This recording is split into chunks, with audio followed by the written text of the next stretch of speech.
שלום צבעים, יש לי סיפור מקסים לספר לכם. סיפור על כובע מיוחד שנקלע להרפתקה. רוצים לעזור לי לספר את הסיפור צבעים? כובע ליצן צהוב, בקצהו פומפון אדום, עף בשמיים וחיפש ראש.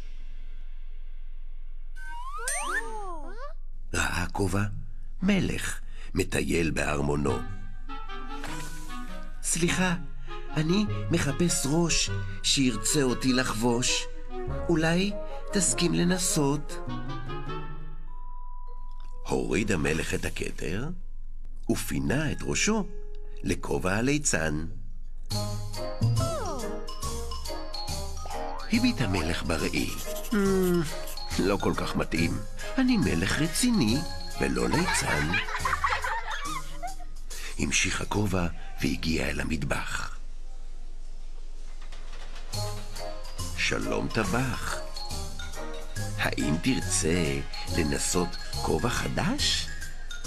בשמחה, אמר הטבח, בשמחה.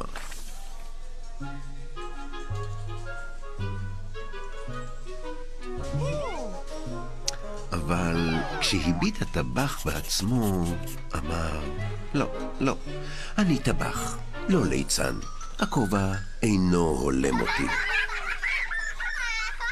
נפרד הכובע מהמלך ומהטבח, והמשיך לחפש את הראש המתאים.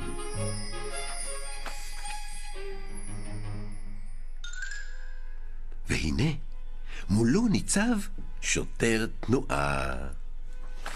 שלום שוטר, אני מחפש ראש. אולי תרצה אותי לחבוש? הסיר השוטר את כובע המצחייה וחבש את כובע הליצן במקומו.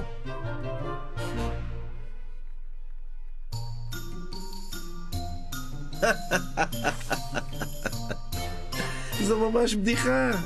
שוטר בכובע ליצן. הכובע נשאר בודד ועצוב. אך לפתע ראה מרחוק אוהל קרקס.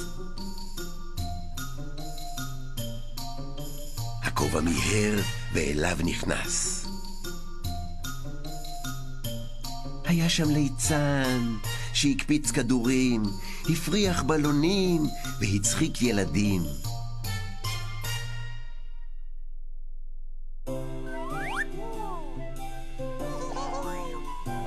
נחת הכובע על ראשו של הליצן. תראו כמה שהם מתאימים. נהניתם מהסיפור צבעים? גם אני. להתראות בפעם הבאה.